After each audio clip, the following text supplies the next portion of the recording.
Une icône de l'Art Nouveau, négligée depuis plus d'un siècle.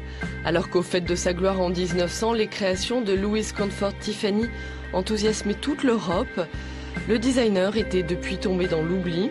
Et c'est le premier mérite de cette rétrospective organisée au musée du Luxembourg. Parmi les objets présentés, plusieurs vitraux inestimables, comme cet ange de la résurrection. La particularité de Tiffany, c'est d'avoir su travailler le verre dans sa matière, sa texture, ses colorations différentes pour imiter des drapés. C'est ça, c'est sa signature. De travailler avec des verres opalines pour aller chercher la douceur dans les visages. Tiffany révolutionne en effet une technique oubliée depuis la Renaissance. Plutôt que de peindre les vitraux, le créateur travaille du verre déjà teinté. Grâce à cette innovation, la palette des couleurs est démultipliée, la finesse des visages inédite. Le vitrail devient un véritable prisme lumineux. Tiffany, lui, a choisi d'éliminer le plus possible la peinture, sauf pour les visages, les pieds et les mains. Et tout le reste est un travail comme les peintres à Barbizon, où il avait passé comme les impressionnistes. Donc il travaille ses vitraux comme une peinture, taches et lumière. Il est unique dans son genre. Personne n'a su travailler le verre et la lumière comme il l'a fait. Fascinés par les impressionnistes et bientôt les fauves qui s'apprêtent à cracher leur rage colorée sur la toile, Tiffany leur demande de dessiner des modèles, comme ce nouveau cirque d'après Toulouse-Lautrec, ou surtout cet étonnant Magnolia, une des plus belles pièces présentées que le musée de l'Ermitage à Saint-Pétersbourg a longtemps hésité à prêter. Et toute la coloris, toute la forme, tout vraiment, on peut toucher, non? Mais on peut voir, c'est vraiment en 3 dimensions. Et vous avez la palpabilité des fleurs. C'est très spécial, le verre spectaculaire. C'est en forme très dramatique. Et aussi, si je peux vous montrer, il y a ici l'illusion d'une fleur très profonde, très plastique. Tiffany a aussi l'intuition d'un art nouveau appliqué à la décoration d'intérieur. Très vite, ces lampes naturalistes aux abat-jours à cabochon de verre, ces vases où s'enroulent délicatement des filaments de couleurs séduisent le public. Le verre en fusion est travaillé, étiré, soufflé, jusqu'à obtenir des formes organiques. Avec ses coloris sourds, la scénographie ajoute au mystère des objets plongés dans la pénombre. La difficulté pour les lampes, c'était d'arriver à présenter des objets que le public ne doit pas toucher et en même temps des objets qui ne doivent pas, pour moi, entrer dans des vitrines. Donc toute l'idée de présentation, c'est pour ça quand même qu'on a sacrifié beaucoup de place à ça, c'était de faire en sorte que le public puisse s'approcher le plus possible des objets pour autant qu'il ne puisse pas les toucher. Tiffany recherche les nuances les plus infimes, les reflets de lumière les plus fugaces. Pour ses bijoux, il se différencie de son père, le célèbre joaillier. Il veut sublimer l'objet sans or ni pierres précieuses. Et on retrouve une fois encore l'exubérance exotique de celui qui restera dans l'histoire de l'art moderne comme le chef de file du design américain.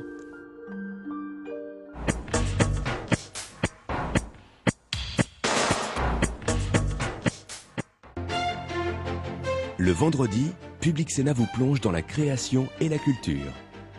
Jean-Pierre Elkabbach retrouve ses invités dans Bibliothèque Médicis autour de leurs livres. Jean-Philippe Lefebvre explore l'univers foisonnant de la BD dans Un monde de bulles. Et Jean-Marie Colombani invite à la réflexion. Les vendredis culture, c'est sur Public Sénat à 18h30 et 22h30.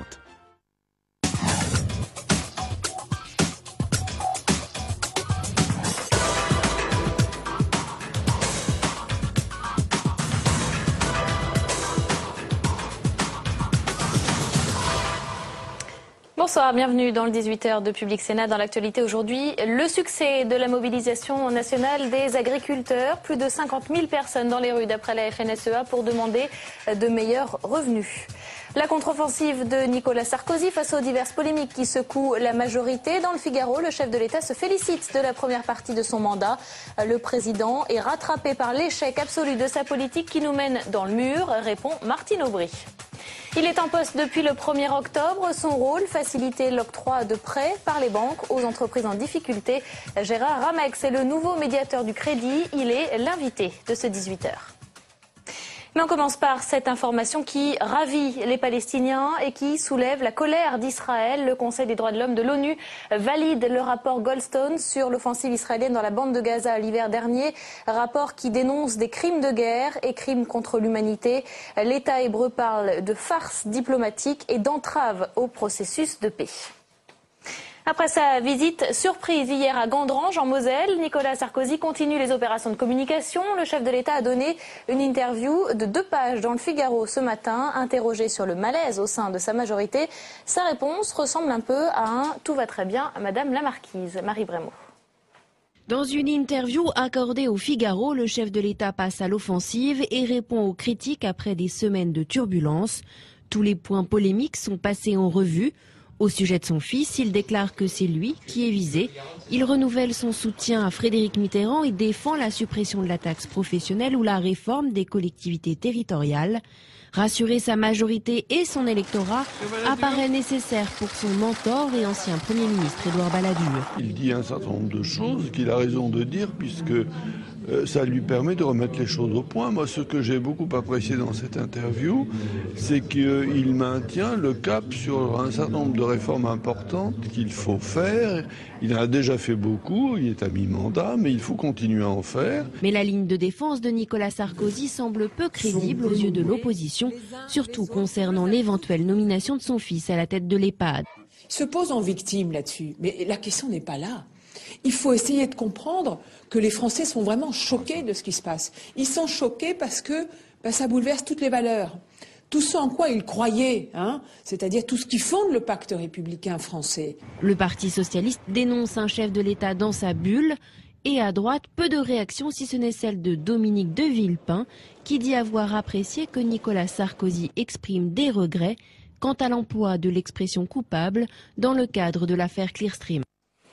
Et au cœur du malaise de la majorité à propos de l'affaire Jean Sarkozy, la petite histoire dans l'histoire, celle de Ramayad, seul membre du gouvernement à avoir fait entendre une voix discordante selon l'AFP. La secrétaire d'État au sport aurait exprimé son inquiétude quant à une éventuelle coupure entre les élites et les petits. Ramayad dément et parle d'instrumentalisation de ses propos.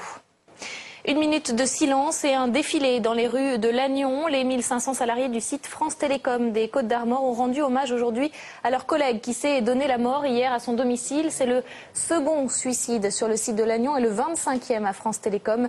Hier soir, le PDG de l'entreprise Didier Lombard a fait part de son intention d'accélérer les mesures pour sortir de cette spirale infernale. Le syndicat national des journalistes CGT appelle la profession à la vigilance, levée de boucliers face à la publication par le Figaro Magazine de photos de Jean-Pierre Trébert, le principal suspect dans l'affaire Giraud-L'Herbier. Photos prises par une caméra de vidéosurveillance installée par la police et dont la publication perturbe gravement l'enquête, selon le procureur. Toulouse, Rennes, Valence, Paris ou encore Besançon, journée nationale de mobilisation pour les agriculteurs à l'appel de la FNSEA. Le syndicat se félicite de la participation. Près de 50 000 personnes se sont rassemblées dans toute la France pour demander une augmentation du prix des matières premières. Ce matin, dans la capitale, les jeunes agriculteurs ont bloqué l'avenue des Champs-Élysées. Sur les banderoles parisiennes, des slogans tels que « Non à la mort de l'agriculture ». Lise Pressac. Le feu devant le Fouquet's, ce matin à Paris, les jeunes agriculteurs ont voulu marquer les esprits. Une cinquantaine de céréaliers est venue demander une hausse des prix des matières premières. Insupportable pour eux de continuer à travailler à perte. On a cassé les quotas de sucre, on a cassé les quotas de lait. Il faut arrêter tout ça, il faut réguler les marchés. On vient symboliquement mettre le feu aujourd'hui sur les Champs-Élysées parce qu'il y a le feu dans nos fermes et il y a le feu dans nos campagnes. Céréaliers, producteurs de lait, vignerons, l'ensemble de la profession est mobilisée. Une journée d'action à l'appel de la FNSEA. Chahuté il y a un mois lors d'un salon de l'élevage à Rennes, son président Jean-Michel Lemétayer est toujours critiqué au sein même de sa base. Certains agriculteurs lui reprochent de ne pas avoir soutenu une grève des producteurs laitiers le mois dernier. Il tente aujourd'hui de reprendre la main sur le mouvement de contestation. Je crois que combatif, je l'ai toujours été.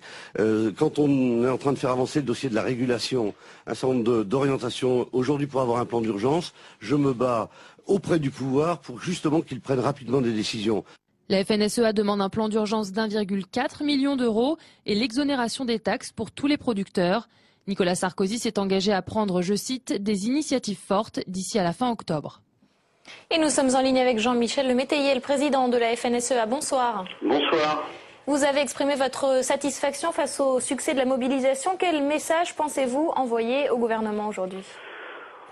Bien, le message, il a été exprimé dans toutes les capitales régionales. C'est au gouvernement maintenant de prendre rapidement des décisions. Il a su être efficace concernant le secteur de l'automobile ou le secteur bancaire. On lui demande, les paysans de notre pays demandent au gouvernement et surtout au président de la République, maintenant que la prise de conscience est faite, de prendre des décisions, de mettre en place ce vaste plan d'urgence, mesures d'aide à la trésorerie dans les exploitations, et puis supprimer les taxes qui deviennent insupportables pour être sur une compétition équitable dans notre marché européen, et puis continuer de se battre. Et je soutiens le ministre de l'Agriculture qui se bat pour remettre de la régulation dans les marchés agricoles, parce que ce que nous subissons, quels que soient les secteurs de production, c'est la dérégulation des marchés. Donc que l'on soit en viticulture et rassemblé à Avignon, ou producteur de lait ou de viande, ou de bovine ou porcine, rassemblé à Rennes, chez moi où j'étais aujourd'hui avec 3000 manifestants, on veut une autre politique agricole sur le plan européen, et en attendant des mesures d'urgence de la part du gouvernement français. Jean-Michel Lemétayer, vous avez été accusé de lâcher les producteurs de lait lorsque vous n'avez pas soutenu leur mouvement il y a quelques semaines. Certains de vos adhérents ont même déchiré leur carte FNSEA à cette occasion. Est-ce que vous avez le sentiment aujourd'hui d'avoir repris la main sur la contestation ? Mais il ne s'agissait pas de reprendre la main. J'ai exprimé, et la FNSEA seule peut exprimer le malaise paysan qui n'est pas que laitier. Et j'étais au milieu de 3000 manifestants à Rennes, des producteurs de lait, des producteurs de viande de porc ou de viande bovine. Il s'agit de bien montrer ce sur quoi se bat la FNSEA. Je pense que sur le dossier laitier, lorsque nous avons été attaqués, et j'ai été attaqué personnellement sur l'accord du prix du lait du 3 juin, je pense que nous n'avons pas su correctement nous expliquer. Il y a eu un déficit d'explication, mais j'ai pu mesurer aujourd'hui, tant à Rennes que par tous les messages que j'ai reçus des différents lieux de mobilisation, que les paysans français comptent sur la FNSEA et sur son président, et surtout sur toute l'équipe de la FNSEA, nos présidents départementaux. Donc il n'y a pas de question de reprendre la main. Il fallait cette mobilisation mobilisant toutes les productions sur tous nos territoires. Toutes les filières confondues. Merci beaucoup Jean-Michel Lemétayer d'avoir été en ligne en direct avec nous. Et la question du jour avec notre partenaire nouvelobs.com. L'État doit-il mettre en place des mesures d'urgence pour aider les agriculteurs ? Vous avez répondu oui à 54%, non à 35%. 316 participants à ce vote. Pour comprendre la colère des agriculteurs, 3 séries de questions à Carole Doré, vice-présidente des jeunes agriculteurs.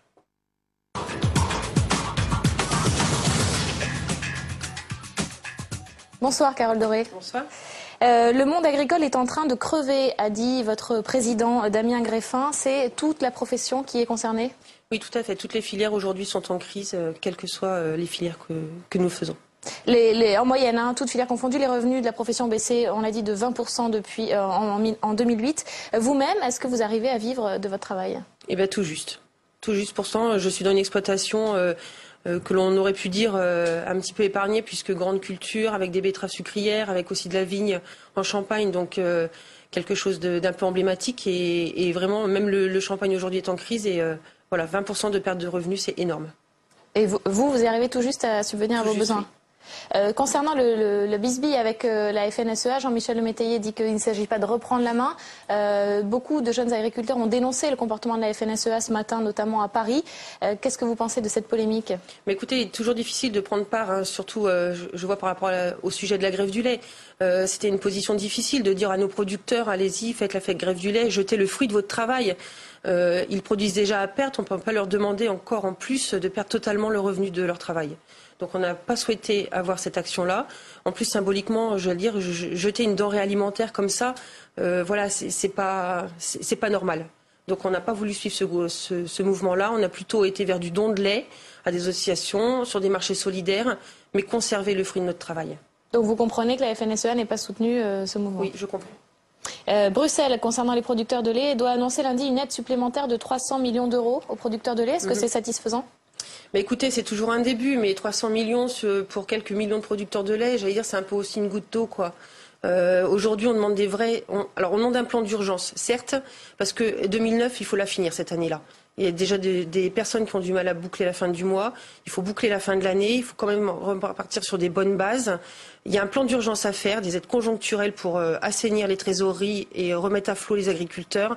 Il y a aussi beaucoup de structurelles à mettre en place via l'Europe, avec des vrais marchés de régulation, que ce soit pour le lait et pour toutes les filières aussi. Donc dans l'urgence, qu'est-ce que vous demandez au gouvernement? Dans l'urgence, c'est des aides sur la trésorerie, sur la prise en charge d'annuités pour nos remboursements d'emprunts, avec les intérêts, sur les cotisations sociales.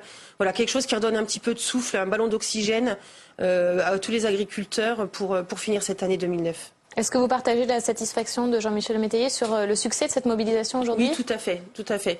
Mais alors c'est une satisfaction certes parce qu'on voit que nos troupes se sont mobilisées, mais en même temps c'est aussi la détresse de tous ces agriculteurs qui sont suspendus à des annonces aussi du président ou du ministre de l'Agriculture parce qu'on attend ça. Voilà, il y a une grosse attente et j'espère que dans les prochains jours nous aurons des vraies réponses. Alors vous avez entendu la question posée avec notre partenaire le nouvelobs.com. Est-ce que l'État doit débloquer des mesures d'urgence? 54% de téléspectateurs répondent oui. Est-ce que vous vous sentez soutenu par la population française? Alors écoutez, ce matin j'étais aussi dans mon département pour manifester. On a fait la distribution de pommes, d'endives aussi pour expliquer aux gens parce qu'il faut leur expliquer. Le dossier agricole, c'est un dossier très compliqué. Ça vient aussi par la pédagogie et beaucoup comprennent nos actions, nous soutiennent. Mais voilà, c'est un travail de longue haleine. Et ça participera du fait que le gouvernement vous aidera davantage si vous êtes soutenu par la population, à votre avis? Je l'espère, parce que l'agriculture, ça concerne tout le monde. On ne se bat pas que pour nous. Derrière, il y a la sécurité alimentaire, il y a l'autonomie aussi alimentaire. C'est des gros enjeux très stratégiques. Donc voilà, il faut vraiment que tout le monde en prenne conscience. Et les prochaines échéances, qu'est-ce que c'est? Eh bien, écoutez, on attend des annonces. Si jamais il n'y en a pas, je pense qu'on repartira dans des mouvements et je l'espère qu'ils seront encore assez calmes. Là, la grogne dure dans les campagnes depuis trop longtemps. La colère a un peu débordé aujourd'hui. J'espère qu'elle ne débordera pas beaucoup plus. Merci beaucoup, Carole Doré. Merci d'être venue sur notre plateau. La grogne également grandit au sein de la majorité. Ça grince à droite, dit le Parisien ce matin. La mutinerie à la une de Libération, réforme de la taxe professionnelle, polémique autour de la probable élection de Jean Sarkozy à la tête de l'EHPAD, affaire Mitterrand, bouclier fiscal. Les sujets de crispation ne manquent pas et certains parlementaires de la majorité commencent à se sentir en porte-à-faux avec leurs électeurs. Alors qu'en pensent les sénateurs? C'est le sujet de la chronique de Delphine Girard.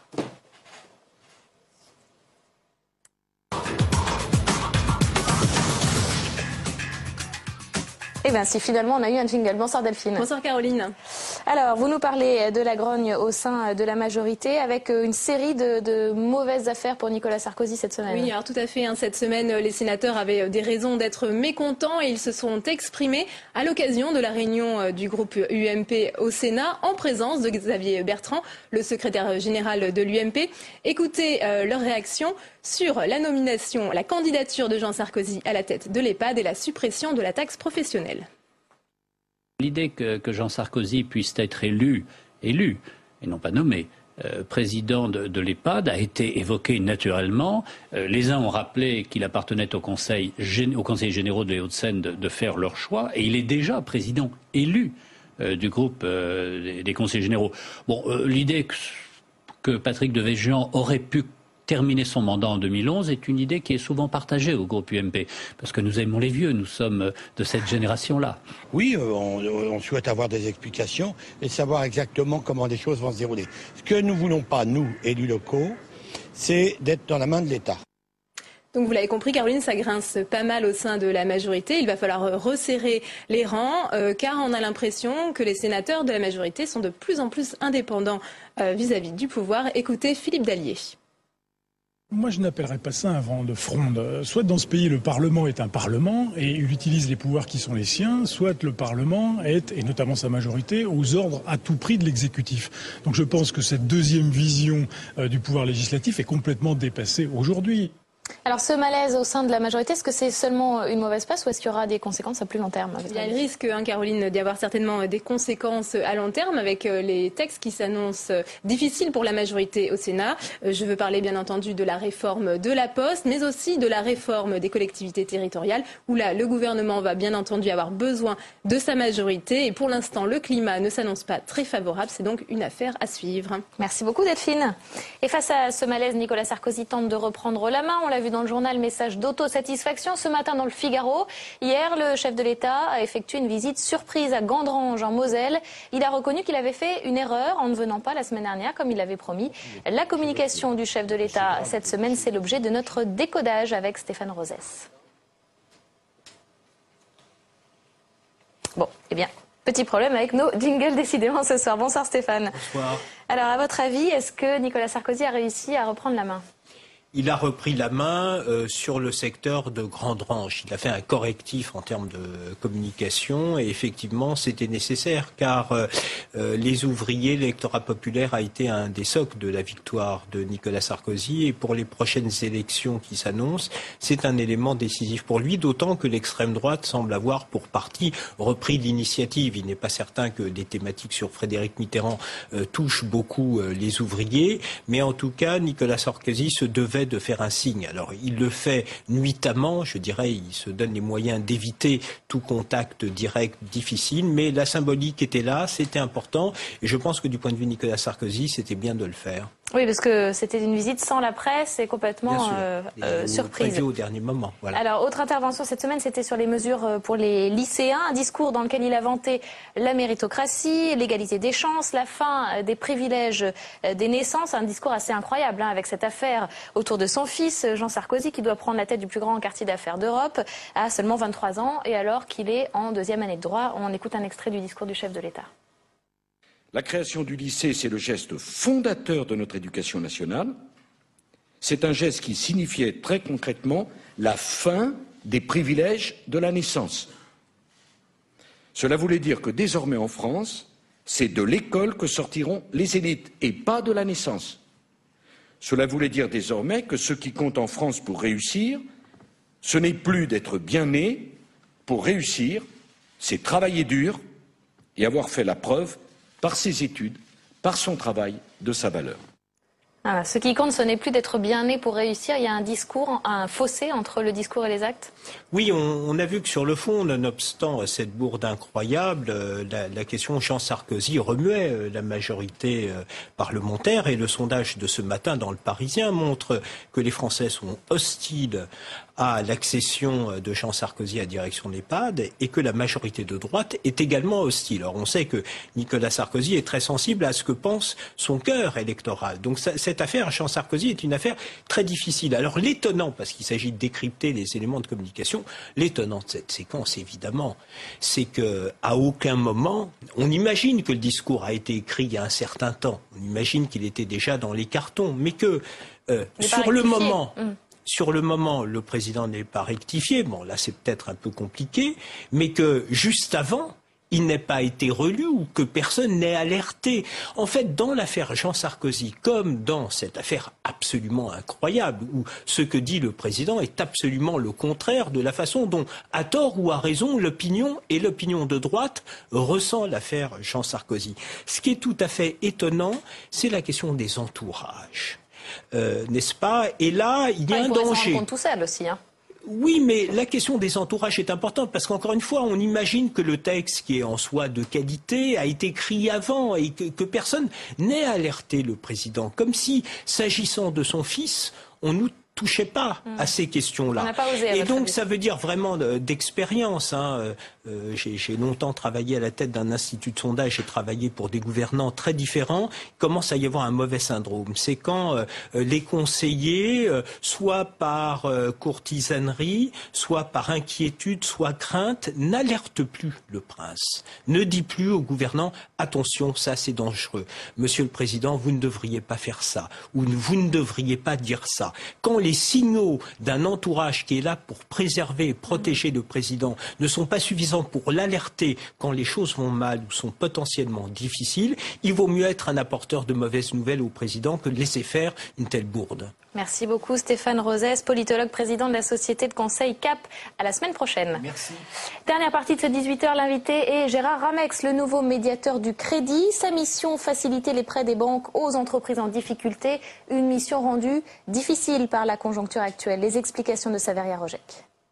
Depuis leur création il y a presque un an, les services de la médiation du crédit font état d'un bilan positif.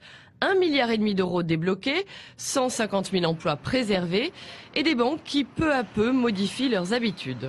Les choses ont changé en 8 ou 9 mois, car les établissements de crédit se sont dotés aussi, en quelque sorte, de formules d'appel. Et l'entreprise qui n'est pas satisfaite d'une décision d'une agence bancaire a maintenant la possibilité de faire appel en interne à l'intérieur de la banque, à des niveaux hiérarchiques supérieurs, pour dire « attention, j'ai un problème, ne me laissez pas au bord du chemin ». Malgré ces avancées, beaucoup continuent de pâtir de la crise. Difficultés de trésorerie, carnet de commandes à remplir. Depuis le début du mois de septembre, les dossiers d'entreprises en difficulté sont repartis à la hausse, en particulier ceux des très petites entreprises. Bonsoir Gérard Ramex. Bonsoir. Vous êtes donc le médiateur du crédit aux entreprises depuis le 1er octobre. Exactement. Votre prédécesseur René Ricol, en 11 mois, a traité 11 114 dossiers. 2 tiers ont été des succès selon le bilan officiel. 1,5 milliard d'euros débloqués, 150 000 emplois sauvegardés. Quel est votre objectif ? Mon objectif, c'est d'abord de faire aussi bien, parce que la médiation qui avait suscité la méfiance des banques au début a été en fait un succès. Elle a, dans 2 cas sur 3, conduit l'entrepreneur à obtenir une solution. Généralement, le prêt qu'il avait demandé, peut-être parfois avec certains changements. Et donc, le relais est un défi. Et donc, je vais essayer de le relever, bien sûr, avec une très bonne équipe qui a été constituée par René Ricol et qui reste avec moi. Qui reste la même. Pourquoi est-ce qu'il faut un intermédiaire entre les banques et les entreprises ? Alors, c'est dû au caractère exceptionnel des circonstances. C'est-à-dire qu'il faut se rappeler que lorsque la médiation a été créée, d'abord, les banques, depuis 1 an, hésitaient à se prêter entre elles. Et donc les relations avec les clients non financiers se tendaient. Donc l'idée d'avoir un recours, de ne pas laisser seule une entreprise face aux banques, était quelque chose qui s'est un peu imposé. Et alors les demandes des entreprises repartent à la hausse, 325 nouveaux dossiers par semaine. Votre fonction est victime de son succès ? Oui, un petit peu. Enfin, je dirais que 300-350 dossiers par semaine, c'est un petit peu le régime de croisière depuis le début de l'été. Donc, je pense que c'est un rythme assez élevé, mais qui est, grâce à l'appui de la Banque de France, qui est tout à fait jouable pour nous. Alors, quand on a 300 à 350 dossiers à gérer par semaine, à quoi ressemble une journée de Gérard Ramex ? Écoutez, la journée, c'est surtout déjà, moi je m'assure que le système dans son ensemble va bien, que le système de remontée des informations, de sélection des dossiers les plus sensibles fonctionne. Et puis je suis en train d'organiser, ça commencera dès la semaine prochaine, des déplacements en province pour aller voir, parce que concrètement, si vous voulez, au moins 80% de nos dossiers, en fait, ne montent pas à Paris, là où est mon équipe, mais sont traités par les directions régionales et départementales de la Banque de France. Donc nous sommes en étroite liaison avec la Banque de France. J'ai déjà rencontré tous les responsables régionaux avec le gouverneur de la Banque de France, Christian Noyer. Et donc c'est ça qui fait l'efficacité de nos dispositifs. Donc je vais aller en quelque sorte le vérifier son caractère opérationnel sur place. Sur le terrain, combien de déplacements par semaine ? Vous avez une fréquence ? Pour l'instant j'en suis à 2, j'ai planifié 2 par mois jusqu'à Noël. 2 par mois jusqu'à Noël. Quels sont vos pouvoirs sur les banques ? Est-ce que vous voudriez un moyen de contrainte ? Non, je crois que ça ne serait pas réaliste. Au sens strict du terme, au sens juridique, nous n'avons pas de pouvoir. Enfin, j'ai été pendant presque 11 ans directeur général de la commission des opérations de bourse et secrétaire général de l'autorité des marchés financiers. Là, il y avait des pouvoirs juridiques considérables. Là, ce n'est pas le cas dans le domaine du crédit. La décision revient finalement aux parties, c'est-à-dire soit à l'entreprise pour améliorer les garanties qu'elle offre aux banquiers, soit au banquier de prendre un dossier que dans un premier temps il refusait. Donc nos seules armes, c'est la persuasion, la technicité. Nous avons des équipes, parfois les entreprises, surtout quand elles sont petites, sont un peu prises au dépourvu et ne savent pas très bien présenter leur dossier. Donc on peut nous-mêmes, par notre technicité, améliorer la présentation. Et puis deuxièmement, appeler l'attention des banques, voire remonter dans la hiérarchie des banques, parce que évidemment, ce ne sont pas les patrons des banques que vous voyez souvent dans vos studios qui traitent eux-mêmes les millions de dossiers qu'ils ont. Donc nous avons une capacité Moi, je connais assez bien le système bancaire français. J'ai la capacité de porter le dossier assez haut à la Société Générale, à la BNP, etc. Et justement, quel est votre sentiment? Est-ce que vous avez l'impression que les banques sont bien disposées à l'égard des entreprises? Je dirais, au risque de surprendre, je dirais plutôt oui. En ce moment, les banques, si le dossier est solide, n'hésiteront pas à le financer. Et la CGPME dit pourtant que les banques ne font pas assez pour les entreprises. Oui, alors bon, il faut voir que c'est une réflexion qui est presque endémique. C'est-à-dire qu'il a toujours été dit que le financement des PME en France était difficile, et ça a toujours été vrai. Alors évidemment, la crise a rendu les choses plus difficiles, à la fois parce qu'elle a rendu la situation des banques plus difficile, encore que maintenant on voit qu'elle s'est nettement améliorée, mais surtout elle a rendu les bilans des PME plus tendus. Et donc c'est ça le principal obstacle. C'est d'ailleurs pour ça que les fonds propres sont le grand sujet maintenant. Ouais. Vous avez piloté la commission des opérations en bourse, l'autorité des marchés financiers, vous êtes un fin connaisseur du monde économique. La sortie de crise vous semble-t-elle proche? C'est très, très difficile de faire des prévisions. Moi, ma prévision personnelle, c'est plutôt qu'on ait une période de faux plat, comme on dit dans le cyclisme, c'est-à-dire pas d'aggravation nouvelle, mais une période intermédiaire dans laquelle les opérateurs, les entreprises vont digérer un petit peu les choses. Et après ça remonte ou ça redescend? Et après alors ça remonte, je pense. Ah, oui. Ça remonte. Après, je pense que ça remonte. Non, je ne suis pas le catastrophiste du W qui pense qu'à faire une remontée, ça repart à la baisse. Je ne crois pas. Maintenant, c'est très difficile, c'est pas joué. L'économie, c'est très compliqué. Moi, je vois une petite année de faux plat, mais j'espère me tromper dans le mauvais sens. À partir de maintenant? Oui, à partir de maintenant, oui. Encore un an de je faux pense plat. que l'année prochaine va être une très lente amélioration. Je pense qu'il vaut mieux se préparer à ça. Si ça va mieux, tant mieux. Merci beaucoup Gérard Amex d'avoir été l'invité de ce 18h. C'est la fin de ce journal. Tout de suite, Bibliothèque Médicis avec Jean-Pierre Elkabbach, émission consacrée à la Turquie. Quant à moi, j'ai le plaisir de vous retrouver en direct à 22h. Et pour commenter l'actualité du jour et de la semaine, mon invité est l'écrivain Marek Alter. Très bonne soirée sur Public Sénat.